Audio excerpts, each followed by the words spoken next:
ನಮಸ್ಕಾರ ಸ್ನೇಹಿತರೆ, ಕನ್ನಡಿಗ ಚಾನಲ್ ವೈಟಿಗೆ ತಮ್ಮೆಲ್ಲರಿಗೂ ಸ್ವಾಗತ. ನಾನಿವತ್ತು ಕನ್ನಡಿಗ ಚಾನಲ್ ವೈಟಿಯ ಮೂಲಕ ಬಿ ಜೆ ಪಿಯ ಮುಂದಿನ ಭವಿಷ್ಯ ಯಡಿಯೂರಪ್ಪ ಅನ್ನುವಂಥ ವಿಷಯವಾಗಿ ಈ ಸಂಚಿಕೆ ಮೂಲಕ ಪ್ರಸ್ತುತಪಡಿಸ್ತಾ ಇದ್ದೇನೆ.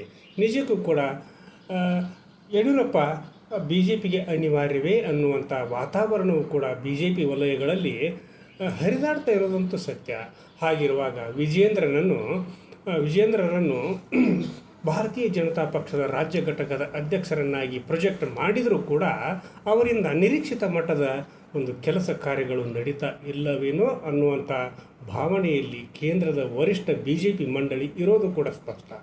ಹೀಗಿರುವಾಗ ಬಿಟ್ಟಗಣ್ಣ ಪಾದವೇ ನಮಗೆ ಸರಿ ಅನ್ನುವಂಥ ಒಂದು ವಿಚಾರಕ್ಕೆ ಭಾರತೀಯ ಜನತಾ ಪಕ್ಷದ ದಿಲ್ಲಿಯ ವರಿಷ್ಠರು ಬಂದ್ರಾ ಅನ್ನುವಂಥ ಮಾತುಗಳು ಕೂಡ ಕೇಳಿ ಬರ್ತಾ ಇರೋದು ಕೂಡ ಸತ್ಯ. ಯಾಕಂದ್ರೆ ಜೀರೋದಿಂದ ಹೀರೋತನ ತನ್ನನ್ನು ತಾನು ಪ್ರೊಜೆಕ್ಟ್ ಮಾಡಿಕೊಂಡು ಕರ್ನಾಟಕದಲ್ಲಿ, ಅದು ದಕ್ಷಿಣ ಭಾರತದಲ್ಲಿ ಬಿ ಜೆ ಪಿಯ ಏಕೈಕ ಅಧಿಕಾರಕ್ಕೆ ತಂದಂಥ ಮುಖ್ಯಮಂತ್ರಿ ಯಡಿಯೂರಪ್ಪ ಅಂತ ಒಬ್ಬ ಧೀಮಂತ ನಾಯಕ ಇಲ್ಲದೇ ಇದ್ದರೆ ಮುಂದಿನ 28ರ ಚುನಾವಣೆಯಲ್ಲಿ, ಸಾರ್ವತ್ರಿಕ ವಿಧಾನಸಭಾ ಚುನಾವಣೆಯಲ್ಲಿ ಬಿ ಜೆ ಪಿಗೆ ಹೇಳಿಕೊಳ್ಳುವಂಥ ಸಾಧನೆ ಮಾಡಲಿಕ್ಕೆ ಸಾಧ್ಯವಾಗೋದಿಲ್ಲ. ಜೊತೆಗೆ ಅಷ್ಟೊಂದು ಪ್ರಮಾಣದಲ್ಲಿ ಅಧಿಕಾರವನ್ನು ಹಿಡಿಯುವಂಥ ಪ್ರಮಾಣದಲ್ಲಿ ನಾವು ಸೀಟ್ಗಳನ್ನು ತರಲಿಕ್ಕೆ, ಶಾಸಕರನ್ನು ಆಯ್ಕೆ ಮಾಡಲಿಕ್ಕೆ ನನ್ನಿಂದ ಸಾಧ್ಯ ಆಗೋದಿಲ್ಲ ಅನ್ನುವಂಥ ತೀರ್ಮಾನಕ್ಕೆ ದಿಲ್ಲಿಯ ವರಿಷ್ಠರು ಈಗಾಗಲೇ ಬಂದಿದ್ದಾರೆ ಅನ್ನುವಂಥ ಮಾತುಗಳು ಕೂಡ ಕೇಳಿ ಬರ್ತಾ ಇವೆ.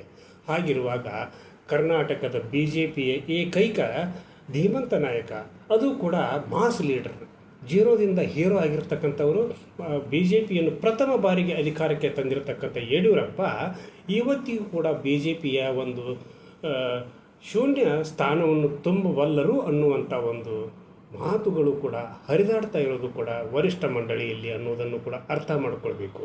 ಹಾಗಿರುವಾಗ ಯಡಿಯೂರಪ್ಪನವರನ್ನು ನಿರ್ಲಕ್ಷ್ಯ ಮಾಡಿದರೆ, ಅವರನ್ನು ಅಧಿಕಾರದಿಂದ ದೂರ ಇಟ್ಟರೆ ನಮಗೆ ಭಾರತೀಯ ಜನತಾ ಪಕ್ಷಕ್ಕೆ ಕರ್ನಾಟಕದಲ್ಲಿ ಒಂದು ಉಳಿಗಾಲ ಇಲ್ಲ ಅನ್ನುವಂಥ ಆಲೋಚನೆಗೆ ಅವರು ಈಗಾಗಲೇ ಬಂದಿದ್ದಾರೆ. ಹಾಗಿರುವಾಗ ಚಿತ್ರದುರ್ಗದಲ್ಲಿ 5ನೇ ತಾರೀಕಿಗೆ ನಡೀತಾ ಇದೆಯಲ್ಲ ಅಭಿಮಾನೋತ್ಸವ ಅನ್ನುವಂಥ ಒಂದು ಸಮಾವೇಶಕ್ಕೆ ಲಕ್ಷಾಂತರ ಜನರನ್ನು ಸೇರಿಸಿ ಯಡಿಯೂರಪ್ಪನೇ ಮುಂದಿನ ಬಿ ಜೆ ಪಿಯ ನಾಯಕ, ಅವರ ನೇತೃತ್ವದಲ್ಲಿ ನಾವು ಸರ್ಕಾರವನ್ನು ರಚಿಸ್ತೇವೆ ಅನ್ನುವಂಥ ಘೋಷಣೆಯೂ ಕೂಡ ಮೊಳಗಬಹುದು ಅನ್ನುವಂಥ ಮಾತುಗಳು ಕೂಡ ಬಿ ಜೆ ಪಿಯ ವಲಯಗಳಲ್ಲಿ ಕೇಳಿ ಬರ್ತಾ ಇರೋದು ಕೂಡ ಸ್ಪಷ್ಟ. ಹಾಗಿರುವಾಗ ಅಂಥ ಒಬ್ಬ ಧೀಮಂತ ನಾಯಕ, ಅದು ಕೂಡ ಜನಸಂಘದಿಂದ ಭಾರತೀಯ ಜನತಾ ಪಕ್ಷಕ್ಕೆ ಬಂದು ಆ ನಂತರ ಏನೂ ಒಂದು ಸೀಟು ಕೂಡ ಇರದೇ ಇರತಕ್ಕಂಥ ಸನ್ನಿವೇಶದಲ್ಲಿ ಸೈಕಲ್ ತುಳಿದು ಭಾರತೀಯ ಜನತಾ ಪಕ್ಷವನ್ನು ಅಧಿಕಾರಕ್ಕೆ ತಂದಿರತಕ್ಕಂಥ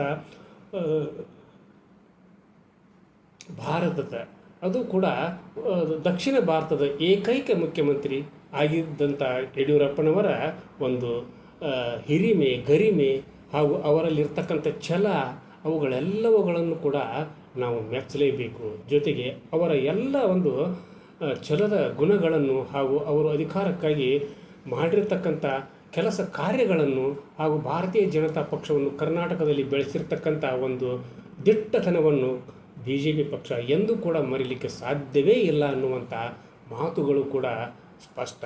ಹಾಗಿರುವಾಗ ಯಡಿಯೂರಪ್ಪನವರನ್ನು ಬಿಟ್ಟು, ಯಡಿಯೂರಪ್ಪನವರ ಹೊರತಾಗಿ ನಾವೇನಾದರೂ ಚುನಾವಣೆಗೆ ಹೋದರೆ ಅಲ್ಲಿ ನಮಗೆ ನಮ್ಮ ಬಹುಮತ ಅಲ್ಲ, ನಾವು ವಿರೋಧ ಪಕ್ಷಗಳು ಕೂಡ ಆಗಲಿಕ್ಕೆ ಸಾಧ್ಯವೇ ಆಗೋದಿಲ್ಲ ಅನ್ನುವಂಥ ನಿಲುವಿಗೆ, ತೀರ್ಮಾನಕ್ಕೆ ಭಾರತೀಯ ಜನತಾ ಪಕ್ಷದ ವರಿಷ್ಠರು ಬಂದಿದ್ದಾರೆ.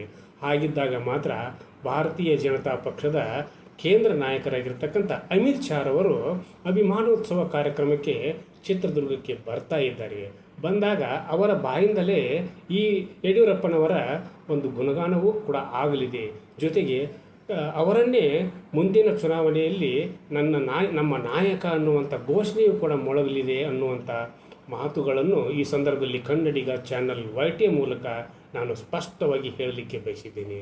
ಹಾಗಿದ್ದಾಗ ಸೈಕಲ್ ತುಳಿದು ಭಾರತೀಯ ಜನತಾ ಪಕ್ಷವನ್ನು ಕಟ್ಟಿದಂಥ ಧೀಮಂತ ನಾಯಕ, ಅವರ ಜೊತೆಗೆ ಕೈ ಜೋಡಿಸಿದವರು, ಅವರ ಹೆಗಲಿಗೆ ಹೆಗಲು ಕೊಟ್ಟವರು, ಅವರ ಒಂದು ಭಾವನೆಗಳಿಗೆ ಸ್ಪಂದಿಸಿದವರು ಈಶ್ವರಪ್ಪರವರಾದರೂ ಕೂಡ ಈಗ ಈಶ್ವರಪ್ಪ ಈ ಸಂದರ್ಭದಲ್ಲಿ ಅವರು ಭಾರತೀಯ ಜನತಾ ಪಕ್ಷದಿಂದ ಹೊರಗೆ ಇದ್ದಾರೆ. ಹಾಗಿರುವಾಗ ಈ ಸಂದರ್ಭದಲ್ಲಿ ನಾವು ಅವರನ್ನು ಕೂಡ ನೆನಪು ಮಾಡಿಕೊಳ್ಳಲೇಬೇಕು.